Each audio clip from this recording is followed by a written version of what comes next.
Hi my loves, and welcome back to another episode of Shakti Temple Talks. So today my inspiration, which is a theme that's naturally arising in my life, this tends to be how I bring topics to the forefront, is whatever is kind of being percolated or chewed on in my own reality and in my own mind and heart. So today I felt really inspired to talk about commitment. And when I say commitment, I don't just mean limited to relationships, like a committed relationship. When I say commitment, I mean something much larger than just relationship, although that is one aspect where where commitment shows up.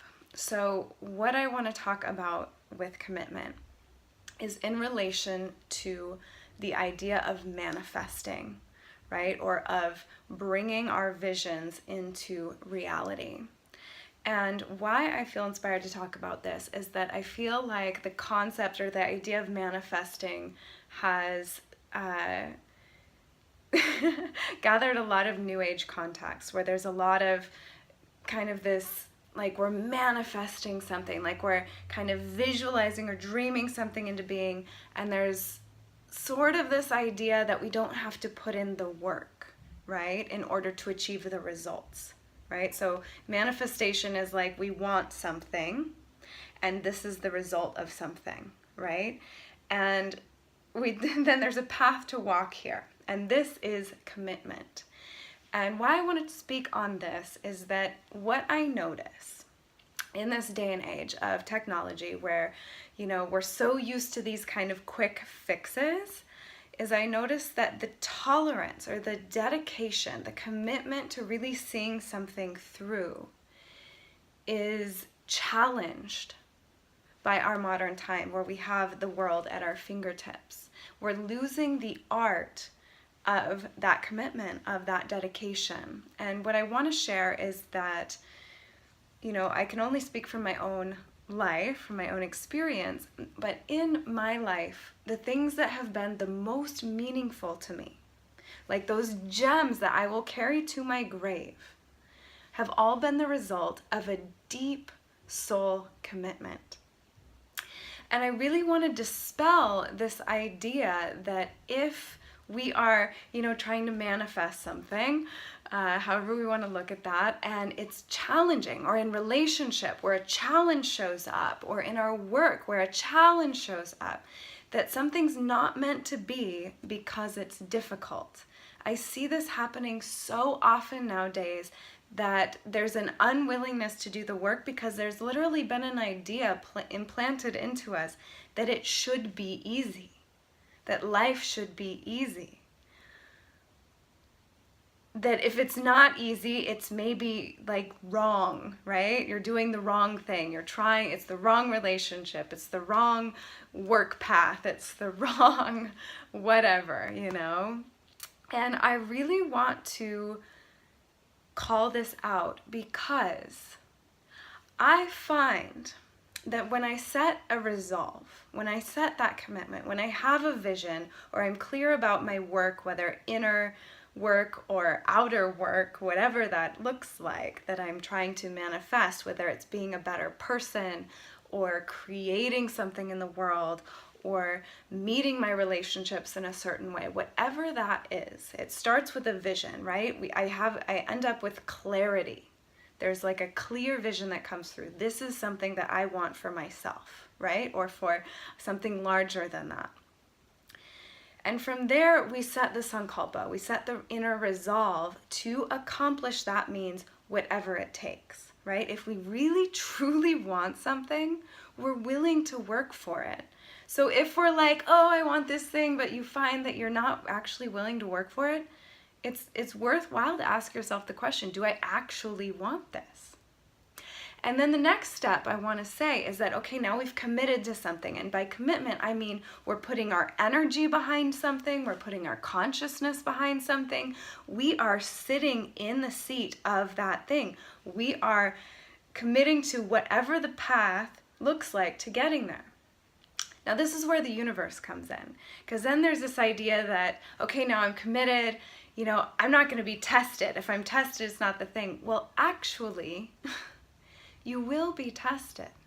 You will be tested. The universe has this way of testing our resolve, of seeing how strong, how courageous, how honest we are. Do we really want this? And this is also a discernment between, is this an essential, is this a soul yearning, or is this an ego mind thing? And if it's a soul yearning, we will have the capacity to oversee any obstacle in a way, to find a way through, around, over, beyond that obstacle to achieve our goal, our visions, right? And so I just want to encourage that if there's something that you're really yearning for in this life, if there's something that you want to manifest in your world, whether it's more happiness, whether it's a tangible thing, even if it's a physical object, checking in, is this from ego? Is this from essence? Can I put my full self behind this? Am I willing to do the work to see this goal out, right? It might take, the rest of your life. Who knows? We also don't necessarily get a timeline, but if we start to set smaller goals within the larger goal, we can start to even navigate that timeline. So this is just something that I've been really passionate about. And it's,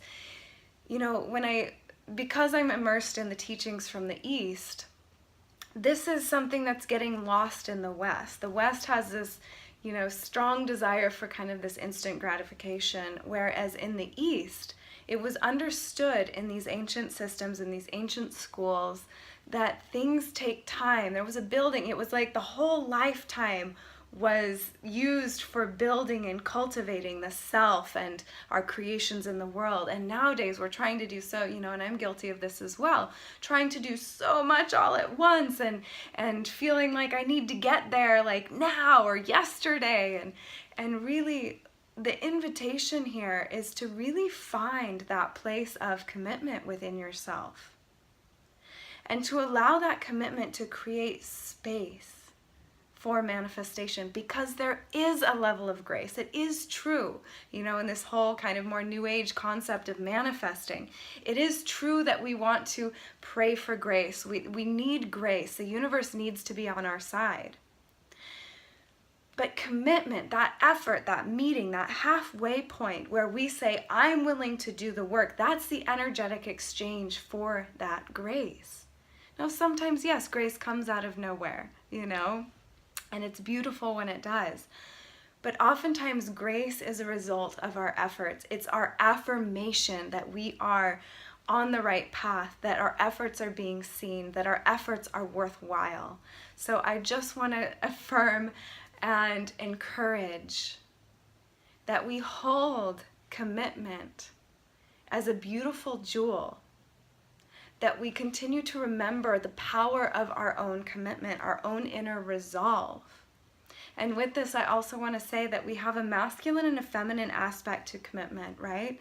So the masculine aspect I think of as discipline, right? So once we set that commitment, that sankalpa, we call in this force of discipline from the masculine within us to do the steps needed to achieve this goal, to walk this path. Right? We hold ourselves accountable through this discipline. On the feminine side, we have devotion, right? Discipline in and of itself can get really dry and can be difficult to sustain. So we also want to bring in this feminine. And this devotion comes when our commitment or our sankalpa is coming from, again, something higher than just our ego self, our small self. When our vision, when our desire is something larger, and then we can have this devotion, we can see the bigger picture, like for example, if this is something that has to do with your personal self inner work, to see the bigger picture of who you can be should you walk this path, and then be devoted to that from the heart, right? Offering the heart to this path so that with the support of your inner masculine discipline and your inner feminine devotion, you can set out on the path to accomplish your dreams. That which is worth manifesting is worth working towards. And those jewels that you will have at the end of your life that are the most meaningful are going to be the things that you worked for, that you faced challenge for, that you overcame obstacles for, that you achieved through your own efforts and commitment. So I hope this is inspiring for whoever is here listening to this talk. And I am recommitting myself to my own visions and path and own inner work. And may we all hold this jewel of commitment and remember that life is worth working for, that happiness and joy and love are worth working for, that our deepest heart's desires are worth working for. Thank you all for being with me here today.